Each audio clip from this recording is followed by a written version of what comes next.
les institutions de l'État, la Cinquième République et les chefs de l'État. Pourquoi parle-t-on des Cinquième République? Le nom des républiques françaises a qualifié plusieurs régimes républicains français depuis la proclamation de l'abolition de la royauté le 21 septembre 1792, au cours de la Révolution française.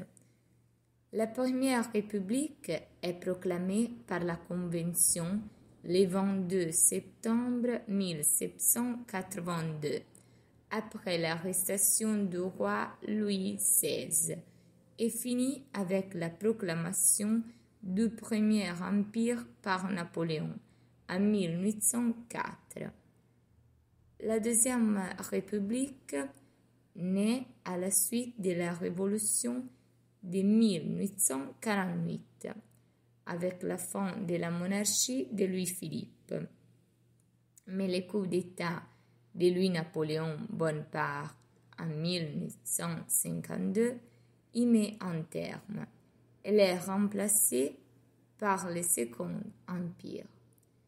La Troisième République voit le jour le 4 septembre 1870, à la suite de la défaite française contre l'armée prussienne à Sedan.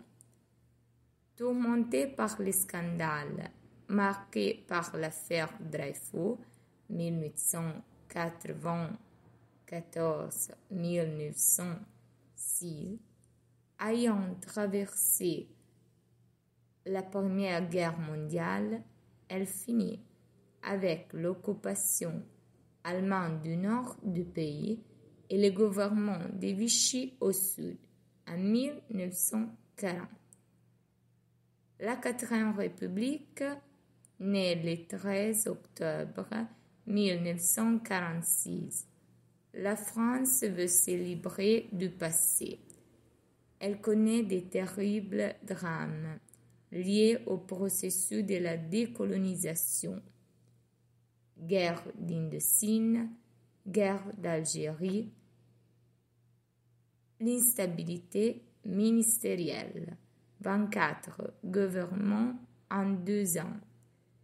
On fait appel au général de Gaulle qui, le 28 septembre 1958, soumet à référendum un projet de constitution approuvé par 80% du peuple français. La Constitution du 4 octobre 1958, encore en vigueur aujourd'hui, consacre la prééminence de l'exécutif et du président.